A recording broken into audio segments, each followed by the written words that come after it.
پہلی رات شہریار نے کہا، اے نیک بخت بادشاہ، کہتے ہیں کہ ایک سوداگر تھا، اس کا کاروبار اور بیوپار بہت سے ملکوں میں پھیلا ہوا تھا۔ ایک روز وہ سوار ہو کر کسی ملک کی طرف روانہ ہوا۔ جب گرمی تیز پڑنے لگی تو وہ ایک درخت کے نیچے بیٹھ گیا اور اس نے اپنی خرجی میں ہاتھ ڈالا اور ایک ٹکرا روٹی کا اور ایک چھوارا نکالا اور اس روٹی کے ٹکڑے اور چھوارے کو کھانے لگا۔ جب کھانے سے فارغ ہوا تو اس نے گٹھلی پھینک دی۔ اب کیا دیکھتا ہے کہ ایک دیو سامنے آ کھڑا ہوا، لمبا تڑنگا، ہاتھ میں ننگی تلوار لیے ہوئے۔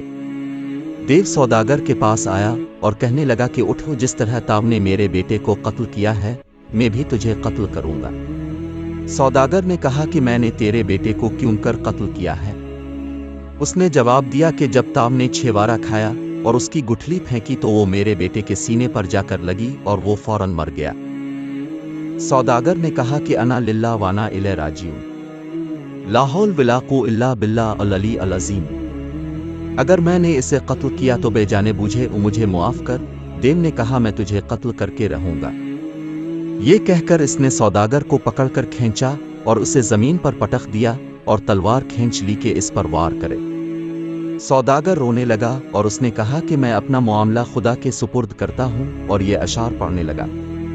دنیا میں دو ہی دن ہیں، ایک آرام کا، ایک تکلیف کا۔ زندگی کے دو حصے ہیں، یہ ایک صاف، ایک گدلا۔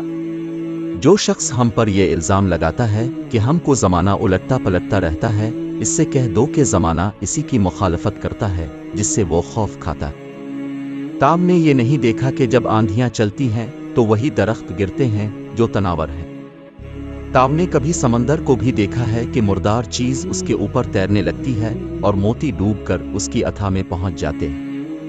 اگر زمانہ ہم کو ادھر ادھر پھینکتا اور اپنی بدذاتی سے ہمیں نقصان پہنچاتا رہتا ہے تو معلوم ہونا چاہیے کہ آسمان پہ بے گنتی ستارے ہیں مگر گرہن چاند اور سورج ہی کو لگتا ہے۔ زمین پر خشک اور تر نباتات کی انتہا نہیں مگر پتھر اسی درخت پر پھینکے جاتے ہیں جس میں پھل لگے ہوں۔ اگر زمانہ نیکی کرتا ہے تو تاؤ اس کی طرف نیک گمان کرتا ہے، اور جو برائی تجھے تقدیر دکھاتی ہے اس سے خوف نہیں کھاتا۔ جب سوداگر یہ اشعار پڑھ چکا تو دیو نے کہا کہ بس اب زیادہ باتیں نہ بنا، خدا کی قسم میں تجھے مار کر چھوڑوں گا۔ سوداگر نے کہا کہ اے دیو، تجھے معلوم ہونا چاہیے کہ میرے اوپر قرضہ بھی ہے اور میرے پاس بہت مال بھی ہے، میری بیوی ہے اور بچے اور میرے پاس لوگوں کی امانتیں ہیں۔ مجھے گھر جانے دے تاکہ میں سارا حساب بے باک کر سکوں اور ٹھیک 1 سال بعد میں تیرے پاس واپس آ جائے گا۔ میں خدا کو حاضر و ناظر جان کر کہتا ہوں کہ میں ضرور آگا، پھر تیرا جو جی چاہے میرے ساتھ کجیو۔ اس کی گواہی میں اب میں خدا کو پیش کرتا ہوں۔ دیو نے اس پر یقین کیا اور اسے جانے دیا۔ سوداگر اپنے شہر میں واپس آیا اور تمام تعلقات منقطع کیے اور حق والوں کو ان کے حقوق دیے اور بیوی بچوں کو سارے واقعات سنائے اور سال کے آخر تک ان کے ساتھ رہے۔ پھر وہ جانے کے لیے آمادہ ہو گیا، وضو کیا اور کفن اپنے بغل میں دبایا اور اپنے اہل و عیال اور پڑوسیوں اور عزیز و اقارب کو خدا حافظ کہا اور ہمت کر کے نکل کھڑا ہوا۔ لوگ بہت روئے پیٹے لیکن وہ چلتا ہوا اسی باغ میں پہنچ گیا۔ یہ دوسرے سال کا پہلا دن تھا۔ جب وہ بیٹھا ہوا اپنی حالت پر افسوس کر رہا اور ہاتھ مل رہا تھا تو کیا دیکھتا ہے کہ ایک بڈھا ایک ہرنی کو زنجیر سے باندھے ہوئے سامنے آیا اور سلام کیا اور کہا کہ تاؤ اس جگہ اکیلا کیوں بیٹھا ہوا ہے؟ یہاں تو جنات رہتے ہیں۔ سوداگر نے اس سے سارا ماجرا بیان کر دیا جو اس کے اور دیو کے درمیان پیش آیا تھا۔ ہرنی والے بڈھے کو سخت تعجب ہوا اور کہنے لگا کہ خدا کی قسم، اے میرے بھائی، تیرا ماجرا بھی عجیب و غریب ہے اور تیرا قصہ ایک عجوبہ۔ اگر یہ قصہ سوئیوں سے آنکھوں کے کونوں میں لکھا جائے تو لوگوں کے لیے بڑی عبرت کا باعث ہوگا۔ پھر وہ بڈھا سوداگر کے پاس بیٹھ گیا اور کہنے لگا کہ بھائی، جب تک میں یہ نہ دیکھ لوں کہ تیرے اور اس دیو کے درمیان کیا ماجرا گزرا، میں تیرے پاس سے نہ ہٹوں گا۔ پھر دونوں بیٹھ کر باتیں کرنے لگے اور وہ سوداگر نہایت مغموم اور خائف تھا اور بڈھا اس کے پاس بیٹھا ہوا تھا کہ اتنے میں ایک دوسرا بڈھا آیا جس کے ساتھ 2 کتے تھے، کالے اور شکاری۔ اس نے ان دونوں شخصوں کو سلام کیا اور ان کا حال پوچھا اور کہا کہ تم لوگ یہاں کیوں بیٹھے ہو؟ یہاں تو دیو جن رہتے ہیں۔ انہوں نے سارا قصہ شروع سے لے کر آخر تک بیان کر دیا۔